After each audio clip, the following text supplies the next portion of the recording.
Well, hey, you guys, I am so excited because on today's show, I am joined by Jefferson Fisher. And if you are not one of his 2.8 million Instagram followers, let me just tell you a little bit about him because he's awesome. He's amazing. So he is actually a personal injury lawyer and the founder and CEO of Fisher Law Firm.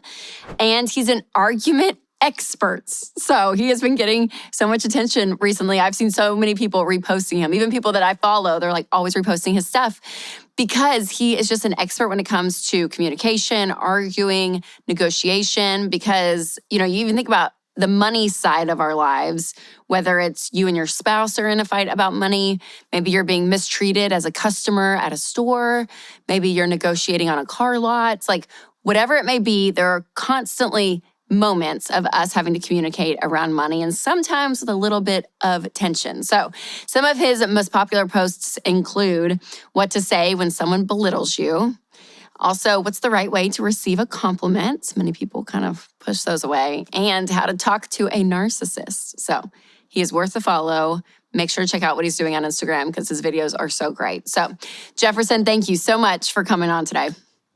Absolutely. Thanks for having me, Rachel. Yeah, all your stuff is so great. And I think it's so relatable for people when it comes to their daily lives. So I want to dive in deep in this conversation because I think there's a lot that we can learn. But really quick, before we do that, I want to tell you guys about a new game that my family and I have been loving, and it is called Tapple. So Tapple is a game that it has some competitiveness to it. There's like a timer. So there's definitely this feeling of like, oh my gosh, this urgency of having to get the answer. But you have a category. You got to pick a word in that category, and the first letter of the word, you push down the letter on the board and you take turns really quickly. And usually, if you're like in the moment, you can't think of something, the timer goes off, your team loses a point. So it's really fun. If your kids are old enough to spell and they know the first letter of a word, they can join you. But your friends, your family, everyone will enjoy this game. So make sure to find Tapple at Walmart and make sure to play it this holiday season with your family. All right, Jefferson, so let's dive in because one of the biggest, I feel like, conflicts that I hear on my end of life when it comes to money is spouses specifically not being able to be on the same page. And so some people with their argument style, it's like aggressive. For some people, it's more, passive. Right. But what would you say to someone who's like, okay, we've had the same argument and we just go around and around in a circle? Like, how do you break that cycle of an argument that's just the same argument over and over again? Yeah, well, it applies to really anything, but I assume you hear it with like, you want to make a budget, you want to join bank accounts, it's talking about these things where you want to do together. When you find yourself talking about the same argument, it's generally because you're not talking about the root cause. What you're doing essentially is you're trying to cut down a tree by trimming its leaves. You're not hitting the root cause. So when you talk about, hey, I want to sit down and do a budget together, or hey, I want to join, I think we should create a joint account, different conversations like that, it's because the issue is not the real issue. The issue is not the joint bank account. The issue is trust. The issue is what's the fear. You get what I'm saying? So that's, the conversation is much deeper than the fact that they don't want to engage with you and feel like a partner to you on creating a budget. Yeah, no, that makes so much sense. And we talk about that issue a lot, that money, it's just like the filter that the thing is coming out of, right? So there's so much stirring, whether it's in your own life or in your marriage, and it's going to come out all these different directions. And it can come out as money, it could come out during a parenting moment with kids, like whatever it looks like. Do you find though that people, because I love this subject. Like, I love therapy. I love like digging in. All of that is so fascinating to me because I think we're really layered people, right? Within our stories, how we were brought up, how we see the world today. And do you find for most people or people in general that it's hard for them to get to that root cause because maybe they don't have the tools or they've never been taught how to ask themselves those questions? Or do you think, no, anyone can do this. Anyone can get to that root cause to get out of that cycle? I believe it's a learned process. I don't think it's just innate within us. I think we're born maybe with different types of experiences that teach us these things. But I think discernment is something not only you're given, but something that can be grown. And how do I not only catch myself and my behavior? What can I learn, not from somebody's words, but from what their words didn't say? So it's those little moments in between, I think, that really help us communicate more with one another when you're at a loss of saying, I'm not really understanding them. Well, have you really taken the time to try and sit back and do that without just sitting on your side of the court? That's so good. So good. And it takes that level of awareness to even ask that question, right? To get outside of yourself, because so often we're the ones being stirred up and where our focus is so there. So Dr. John Deloney, he claims you, Jefferson, that he has made you who you are. No, but he always talks about, whenever you're brought up in conversations, he's always like, Jefferson is the calmest, coolest guy you will ever meet. So for people like me, it's not necessarily my gifting in life. When you're in an argument and you're in a conflict, what are a couple of ways to stay cool and to stay, level when there's conflict? Yeah, that's hard. But if it's not innate to your personality, if it's not something that's common, some things that I like to push out is, number one, you say it out loud. So if you feel that rising frustration, you say it out loud. I can tell I'm getting frustrated. Begin with, I can tell. I can tell I'm not ready for this conversation. I can tell I'm getting upset. Once you say it out loud, once you claim it, then you can control it. That allows you a better grasp of that self-awareness you were just talking about, of knowing exactly how you're feeling. And then you layer that on with the sense of what your body's going through is just tension. It's your sympathetic nervous system. And so we often do not recognize the tension that's happening within our body. I'm only focused on what Rachel is saying. What can I respond that's going to hurt Rachel or going to prove her wrong or beat her in some way, rather than focusing on what's happening to my body. And what happens is that tension rises up and it needs to go somewhere. So it forces me to yell really loudly. It forces me to want to throw something. It forces me to have an angry response because I'm not giving it anywhere to go. So one way to do that is really focus on your muscles and your breathing. So I know, I'm sure Dr. Deloney speaks plenty on right breathing techniques that you can have. There's lots of different methods, but being aware of that is a big part of it. And then lastly, I would say slow down your words. When you speak really quickly, it amps up that tension within you. But if you purposely slow down your words, it forces you to put on the brakes. Yeah. It's amazing just even what speed does, like in that sense, right? Of just like the cadence of your voice, slowing it down, and then knowing what's going on with you, physically, which I think those are such great tips, because I think for some people, if they're like, well, conflict, a great tip would be like, figure out what to say here or there. But it has nothing to do with your words. It is your body. It's the way you're speaking. I mean, all of that, which I think are so many great tools to have, especially when those conflicts arise. It actually is part of like your biology. Your rhythm wants to match. We want to go on the same frequency. So that's why a lot of the times if you slow down your words, you feel more calm than with somebody who's going at high speed. I had a grandparent that when you'd ask him a question, he'd probably take 8 seconds before he actually responded to you. He just, even if it was a short, well, yeah. I mean, it just took a little bit of time for that to happen. And it just calms you down, really. Yes. Oh, it's so good. Okay, so what would you say to somebody if they're natural, right? Because there's like the flight and fight. There's all these ways that people respond in a situation, in a stressful situation or conflict. What would you say to somebody if their natural response is more of that kind of just like internal processing? I need time. I need space. I need to step away. AKA my husband. This is more my husband. Like if we're into something, he's like, I need some time. And I'm a verbal processor. So I'm like, I know exactly what I'm thinking and feeling, and it will come right out of my mouth as soon as I think it, which is probably part of my issue. Right. So for somebody that is more of an internal processor or needs that time, like what are maybe some encouragement to that type of personality? Because there's some strengths there, but also maybe some weaknesses. So I'm the same way. I like to process things before I get into them. Same way, my wife is very different. I like to say I'm a nice Windows 98 while my wife is like an Intel Core processor 3000. She speaks out loud 1,000,000 miles an hour, all out loud, and it's in my head. Yes, So totally, totally. the encouragement is don't speak until you're ready. So have the confidence to say, I'm not ready for this conversation. I need that time. For him to tell you I'm not ready for this is okay. I think one thing that helps is being able to say, is this something we need to discuss right now? Or is this something that I can discuss later? Generally, it's something that doesn't have to be done right now. And that's encouraging, at least for me. And also the idea of give me some time to think on it. I will give you a response. I need some time to think on it. It's just that ability to check in with yourself to say, if you want me to respond right away, I'm going to give you 18% of a thought.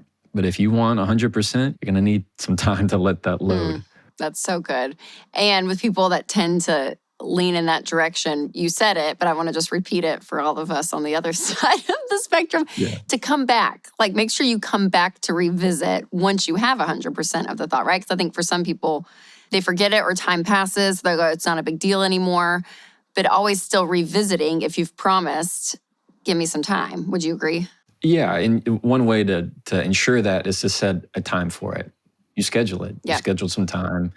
I asked them, when's a good time for us to address this? Because some of the worst arguments, hardest conversations you can have are not made easier by forcing them in the moment. It only pushes, it just makes them a pressure cooker. Because if you're not ready for that conversation right then that means the resolution isn't ready either. So you're going to, in fact, feel even more upset and maybe more defensive if you feel like they're trying to control your time and controlling when you have to have the conversation as well. So that's just going to bring contempt into the mix. Yeah, that's good. And I think a lot of wisdom in that space and slowing down, which I think is so great. Okay, so if you are in a conflict with somebody and they speak things over you, they say things at you that are mean, cruel, name calling, like if you're in an argument with someone like that, how do you handle that? Because you're a lawyer. So I'm like, I feel like you've probably been in a lot of situations. Well, either way, whether it's a personal setting, a professional setting, it's still you. Either way, my response would be the same. And if somebody's being ugly to me, disrespecting me in a conversation, immediately my boundary is going up. I'm not going to walk on eggshells to be afraid of what they're going to feel about my response. So in the way I assert that boundary, in the way I teach people, is that you respond with I am not going to be spoken to that way. It's not, you don't talk to me like that. You can't say that to me. That's not going to work. It's I am not going to be spoken to that way. It's saying, this is my boundary. It's not yours. This is mine. And then you follow it up with, if you continue to insert the boundary, if you continue to talk to me that way, this is the end of the conversation. And then you just stop and you go in a full pause and you just listen. And they're either going to respect that boundary or they're going to show that they're not. And if they don't, then that's a whole different question of where you value this person and prioritize this person in your daily life, and whether or not your life is worth living without them. Yes, which gets into some, I mean, that's real too, right? I think that happens a lot in interpersonal relationships, which is just, it's terrible. But I think too, people feel drawing a boundary, it almost makes it feel like I'm the one that's doing something harsh or mean. And my encouragement always to people with boundaries is like, no, you're doing this to protect yourself. And I even love the way you talked about it's I, right? And there's a level of, I can control me, and that's all I can. And thousands of dollars of therapy, realizing I can't control the other person or convince them enough, this, and this. What can I do in a situation? And that gives you a lot of power when you can finally kind of lay to rest. Like, I'm not here to convince that other person or try to change them, try to have them talk to me in a different way.